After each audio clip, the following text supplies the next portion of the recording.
talked about growth, we talked about sustainment. We're going to move into the actual buy plan itself. And how do we put together our buy plan? Why should we put together our buy plan? You know, where are we going to source these cars that are in our buy plan?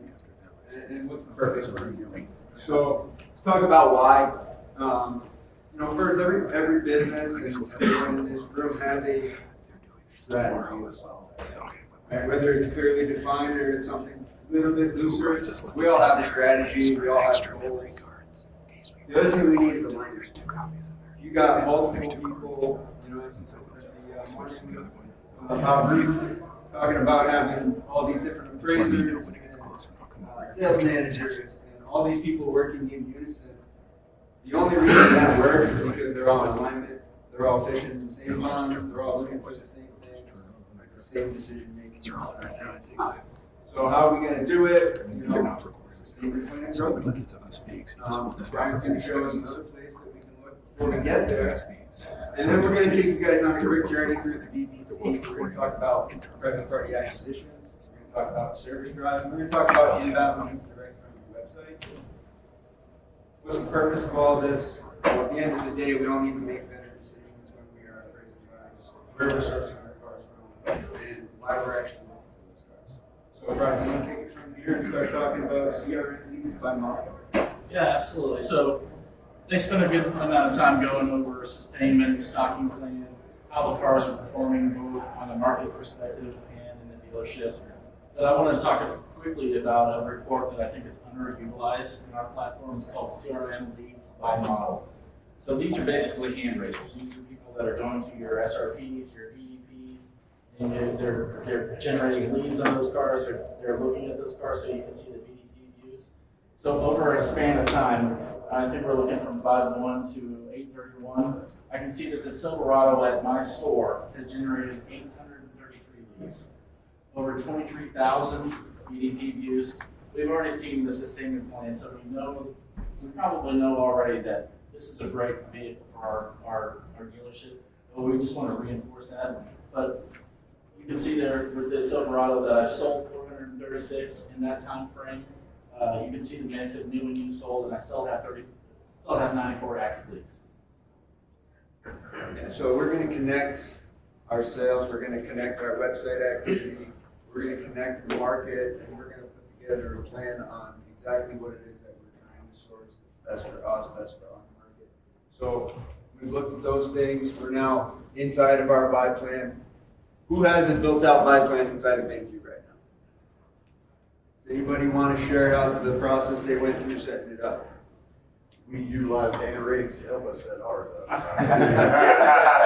Two buyers, and he works with them to get it set up. Now, do you know exactly what type of journey he took them on? I do. You do? Well, not exactly, but I'm pretty. Similar to what we're talking about? Anybody else? Yeah, same thing? Same type of thing, awesome. So for those of you that have not built your buy plans, it's very easy. Very easy. So in here, we're looking at just your basic buy plan screen. We're on the truck segment. It's going to show us how many cars we've got, how many we sold over the last 45 days, and if we have a surplus or we're in need of inventory in this scenario, we need a couple of these cars. And we're going to talk about some signals. You know, Andy talked about Signal AI and all the things that are coming in queue. We got plenty of signals in here already. So first up, right here, truck at my dealership, rolling 30 days. My sales are up 200%. Market's up 7%. My leads are down 52%, and my views are down 63%. You think that's because I don't have trucks? Very simple, right? So which trucks do I want? Well, over here in the sales leaderboard, we can see top 5 selling models. Now, I'm not going to go out and tell everybody to go run and buy some Lightnings. Probably not a great strategy for everybody. But a couple of you guys might do pretty well with those. And the market's selling them, so maybe that is an opportunity for you. Maybe those aren't the ones for you, and you want to come down here and you want to take a look at the different makes and models within the segment. Got top market sellers, top 25% market seller, Avalanche. Now, in fact, Avalanche since 2013. But they're hot. If you get one, it's probably going to sell. Looking across here, come down, you can sort the odometers. filter that down and make sure the vehicles that are gonna get pulled in they fit your plan, they fit your dealership, they fit your market. Looking across, we got the model years that the vehicle's available in. We have stars giving us ratings on market volume. Hover to discover over those stars, we can see how many cars are in the market, how many sold, what's the average price, recent leads, is there opportunity here? And if there is, we might want to participate in that market. Market green. The ones we don't, right? If you're not going to play in the heavy duty trucks, take them out. Take them out. You don't want to get served up things that you can't sell or don't want. So understanding how to build it out, going through each segment, and clearly looking at which model years fit you the best, fit your store the best, and building this out so we can then follow your appraisers, keep everybody in alignment and on strategy when they're appraising cars and making decisions. And once you have that buying plan built out, it's going to follow you.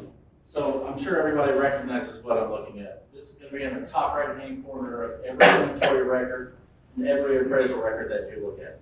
Okay, I'm going to bring your attention to the bottom right-hand corner. I can see with that green star that this truck is in my buying plan. How is my store performing? Well, under my store, under the truck class, I can see that I'm selling my trucks at roughly an average days to sell of 29 days.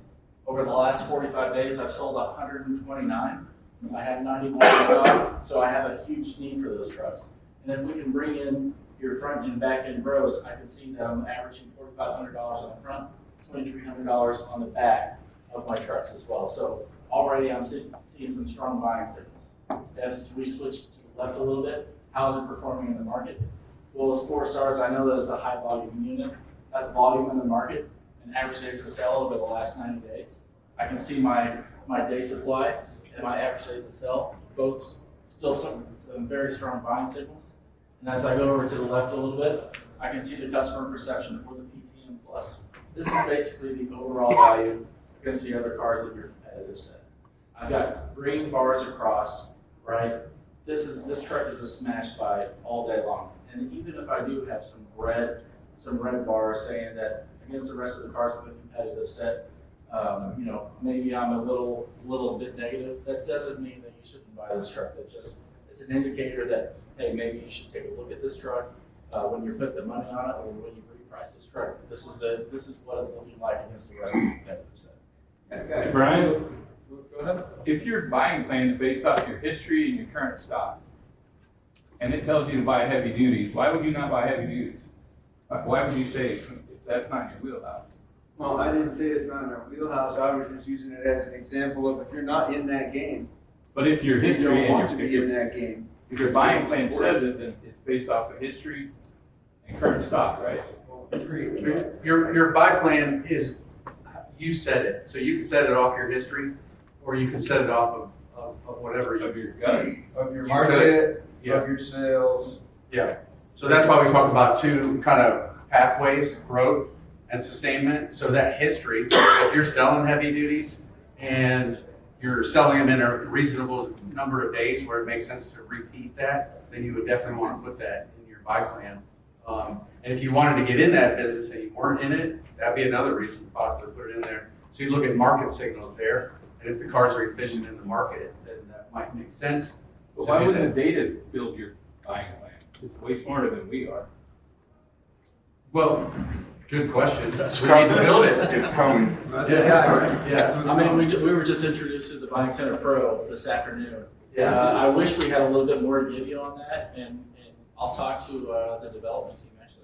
We've got our 2 smartest guys in the room right back there, so we'll talk to them and see if that's a possibility. Yeah, well, ultimately what we're trying to do is give you guys the tools, show you how to access them, so you can build out your plan and your strategy, and have your appraisers follow that to help stock the inventory, understand what the signals are telling you, and let you know, hey, I need this truck, maybe I need to step up on it, I have some value proposition versus my comp set, I'm willing to step up on this truck because it fits every box. It's got market stars, it's got low day supply, it's got good average days to sell. It's in my buy plan, I make a bunch of money on it. I'm gonna go ahead and step up and make a deal on this car. And going back to the buying plan a little bit, I mean, it's a living and breathing document. not meant to be static. What worked 3 to 6 months ago doesn't necessarily mean that it's going to work today. Hey, Brian, this market of the 4 stars and the grade of C, everything looks pretty good, but it gives it a grade of C. And also, then in a little more depth, maybe look at the model and trim for the supply and the average day supply. Can you go into a little more depth? Yeah, On absolutely. what So each of those actually the mean? grade C is actually the price against the rest of the cars in the competitor set. I'm not seeing that on this screenshot itself. But as far as the ADS, the average days to sell, Yes. right? The model, so if this is a Chevy Silverado 1500, the average days to sell is 34 days on the 1500. Now, if it's it's a high country, that's what this car is, then the average days to sell would be 30 days on the high country, so it would outperform the market, if that makes sense. I mean, it works the same way with market day supply as well. Your make, model, and trim. Getting down a little more granular, so you can do a little more of an apples to apples comparison rather than taking a look at the high country versus DLT versus DLTC versus the work truck. Any other questions? So now we're going to shift over and talk about where. So your VBC. Your VBC houses a lot of things. One of the things that it houses is private party acquisitions. So we have the VinQ plugins. Everybody downloaded the plugin with your performance manager. Yes. If you have not, please do. Talk to them. They'll walk you through it. Your web Chrome store, download the extension. It'll pop up on the side for you as you interact with websites that have their numbers. Quick link to appraise. You don't have to copy and paste anything. So we're looking at Facebook Marketplace right now with the extension having run based on the filters that were set up. Okay, and what it's going to do is it's going to sort out some of the noise. So it's finding dealers, it's going to pull them out, it's going to pull in these vehicles here that are clicked as on a sign right into your VBC. You can manage your appraisals from there, you can manage your messaging from there, and you can interact with the customer all the way from grade to grade.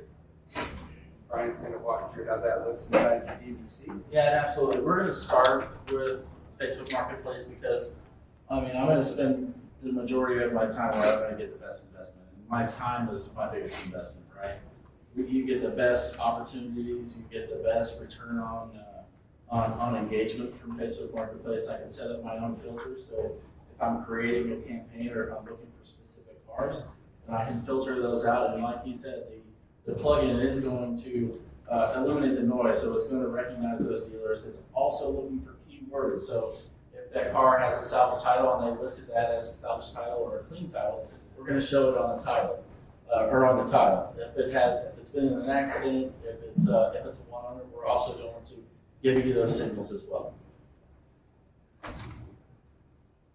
So here it is inside of the tool. We can focus on all of them. If that's what you're doing. I know we talked a little bit about at our table this morning about Facebook Marketplace and how to gain volume, and you just got to pick up the phone. And you may have not started. If you wanted to start tomorrow, it's as easy as asking for a VIN number, appraising a car, making an offer. It's not more complicated than that. Everybody can do it. But we can help filter it out and make it a little bit easier for you. We can start with our targets that we built out inside of our buy plan. We can eliminate the cars that we definitely don't want, that are not part of our plan, not part of our strategy or our marketplace. We can look through yesterday's, we can look through today's, we can look through what's done and what's gone, things that we've archived. What else are we seeing? Well, the buying plan is going to follow us everywhere, right? It's still going to recognize the fact that this car is a buying plan.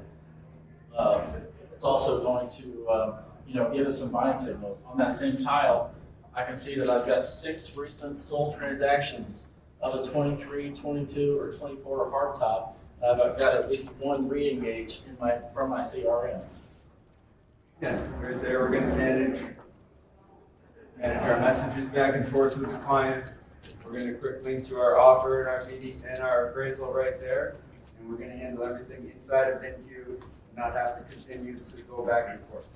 I must have missed or not heard, where is this located at? In your vehicle buying center. Buying center. Yep, so on your acquisition tile, buying center, take you right there. Well, for you, Jason, Troy is managing the buying center, so you might not have access to it. But rest assured, the rest of your group does. Who's Troy? Perfect. Oh, okay. Oh. Sorry, I know these guys. So another place inside of your VBC, service drive. We talked about that this morning as well. How many of us have been successful in mapping out a service drive plan? Who's bringing in inventory from the service drive besides Brian Benstock? Right here. Can you talk about it a little bit? Tell us a little bit about your process. Pretty reasonable target space. Year and a half old, this is the same year. About 25 to 45 months as service. Working with all, yes, we have to start at low price auction. That's right. How's the fee structure in your service department? What's the buy fee? Zero. Exactly. 25 to 45 a month. That's right. 25 to 45. Are you mapping them into the BBC? Yeah. Yeah. And It you're goes from there, they appraise it, they put money, they quick appraisal. And then, Yeah, absolutely. I'm glad that you picked on him, because this is his group. Okay. Oh, this is his store. Awesome. So this does look familiar, right? So again, we're talking about VBC and they're looking at service appointments. These cars are coming in today, tomorrow, the next day, and these guys have it down. We appraise them all. Is that for the current model year? everything that's not current all year. Everything that's not current model year, we're gonna appraise. And again, we're gonna be looking at a lot of the same stuff, right? We're looking at cars that are in our buying plan. We're looking at cars that are not, but we're looking at everything. They look at everything. If you're only looking at cars in your buying plan, you're probably not getting 25 to 40 a month, right? You kind of need to expand your horizon a little bit. But make sure that if it is in your buying plan, you're not skipping it. You're not skipping it. The ribbons are gonna tell you if you've done it or not. If you've got UBI, it's gonna show you here.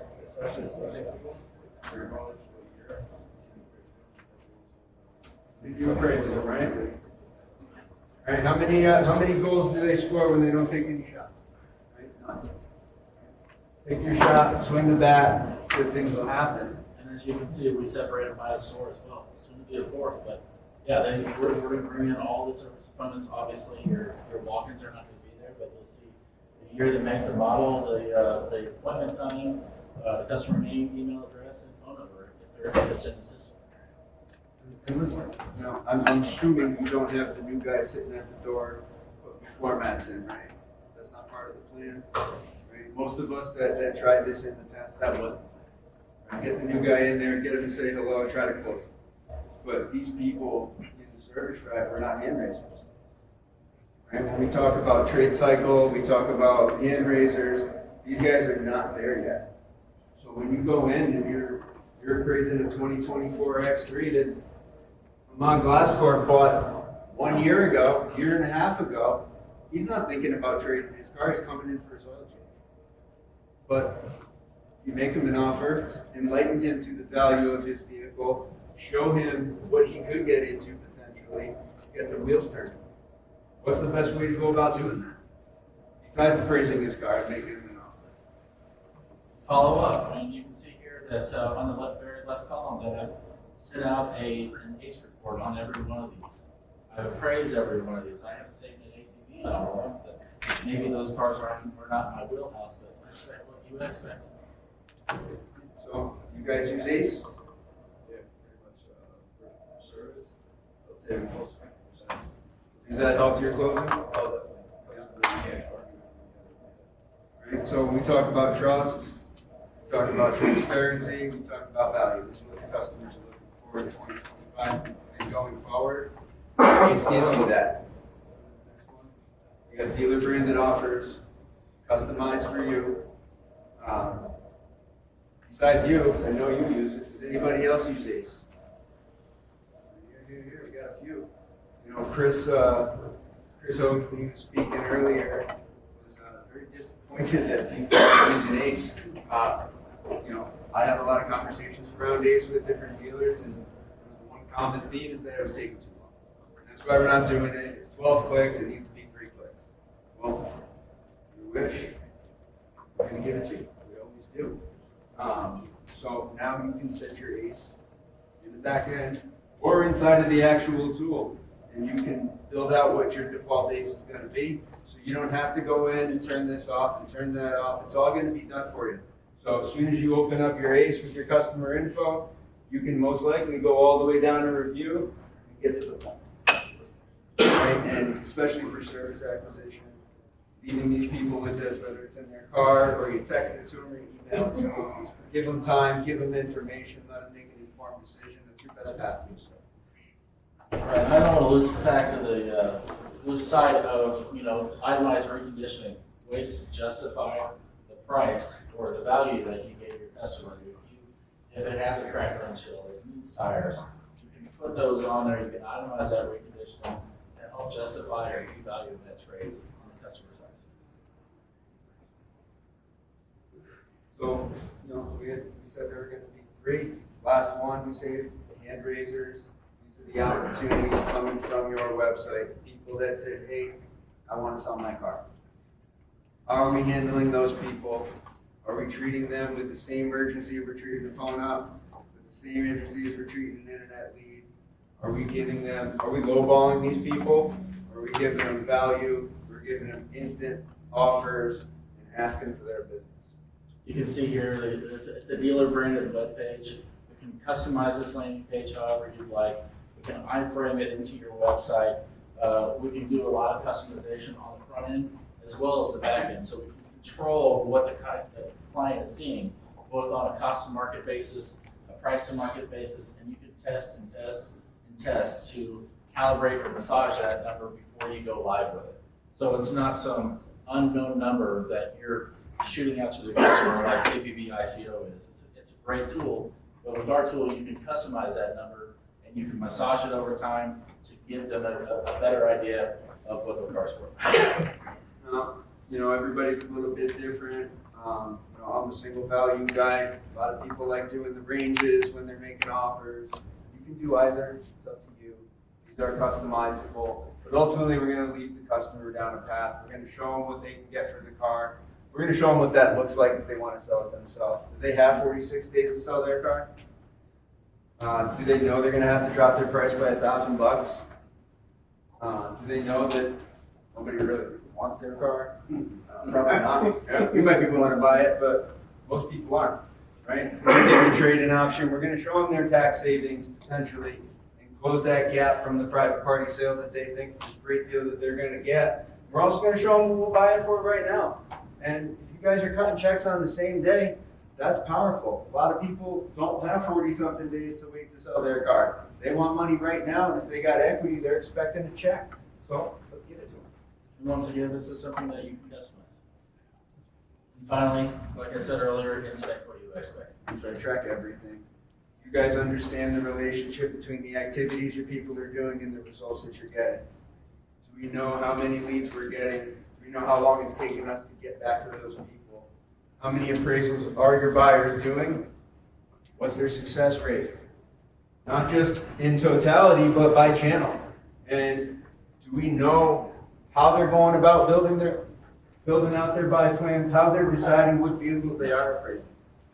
If you don't know, they probably don't either. And if you're getting results that you're not happy with, then we got to do something different. So dial this in, understand all of these things, understand opportunities, understand the results, but understand the activities that led to those results, and that's going to get you where you guys are looking.